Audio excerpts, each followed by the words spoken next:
మీ పేరు? నా పేరు సాయి అన్న. నేను 14 సంవత్సరాల బట్టి రామకృష్ణ కట్ట మీదే ఉంటున్నా. అంటే ఏ నగర్ ఇది?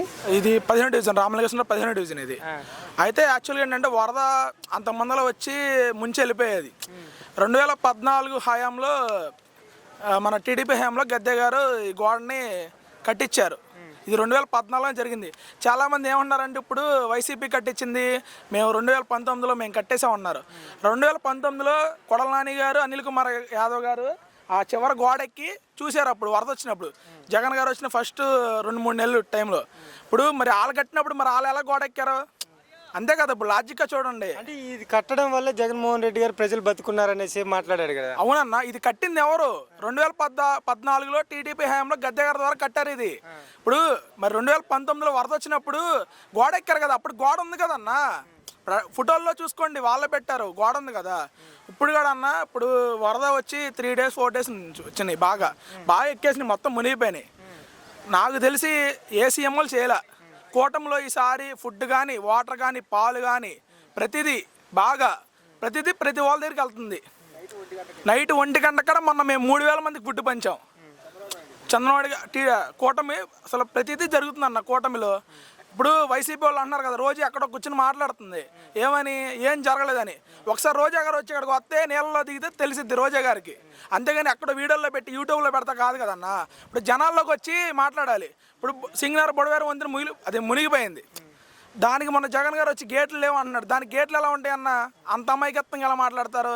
ఒకటన్నా, వైసీపీ వాళ్ళు ప్రతి వాళ్ళు అంటున్నారు కదా, ఒక్క వైసీపీ కార్యకర్త కానీ ఒక నాయకుడు కానీ వచ్చి ఒక పంచింది లేదు. ఏది నాకు తెలిసి చెప్తున్నా, నాకు తెలిసి ఇప్పుడు అంతమంది ఎమ్మెల్యే పోటీ చేస్తారు కదా మొన్న రీసెంట్గా, ఆ జోగి రమేష్ గారు వీళ్ళందరూ ఉన్నారు, చాలామంది ఉన్నారు మంత్రులు.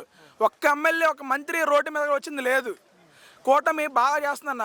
నాకు తెలిసి చంద్రబాబు నాయుడు గారు, పవన్ కళ్యాణ్ గారు ఏపీకి 2 కళ్ళులాగా ఉంది. ఇప్పుడు ఇలాగే రన్నింగ్ అయ్యిద్ది నాకు తెలిసి. తినడానికి వాళ్ళు భోజనం పెడుతున్నారు, సగం పాల ప్యాకెట్లు అయ్యి సగం చేస్తున్నారు, తీసుకుంటున్నాం, తాగుతున్నాం. మరి ఇంత వరద, ఇంత నీళ్లు అసలు ఎప్పుడు రాలేదు. మరి వస్తాయి, ఇప్పుడు ఈసారి వస్తాయి అనుకోలేము మేము. ఇట్లా వచ్చి ఇళ్ళు ముంచేసింది. మరి ఇళ్ళ మేము వెళ్ళిపోయినాయి వరద.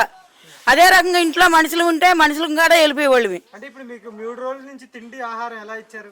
ఇస్తున్నారు, పూటకి భోజనం పెడుతున్నారు. చంద్రబాబు నాయుడు సప్లై చేస్తున్నాడంట. చంద్రబాబు నాయుడు సప్లై చేస్తున్నాడంట. అంటే ఇప్పుడు మీకు ఎన్ని వస్తువులు పోయినాయమ్మా ఇంట్లో? Fridge, cooler, grinder, washing machine, అన్నీ ఇంట్లో ఉన్న సామాన్లన్నీ, డబుల్ గేట్ మంచం అన్ని మొత్తం ఇల్లు వదిలేసాం. ఏం చెప్పాలనుకుంటున్నాం? నష్టపరిహారం మాకు ఏమన్నా సప్లై చేస్తే మేము కూడా కొంత ఘటన అవుతామని ఇస్తా అన్నారు.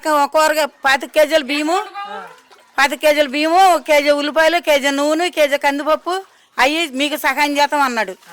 మరి ఆ కాయగూరలు 30 రూపాయలు అయితే 10 రూపాయలకి నేను కొనబడి చేస్తాను అన్నాడు.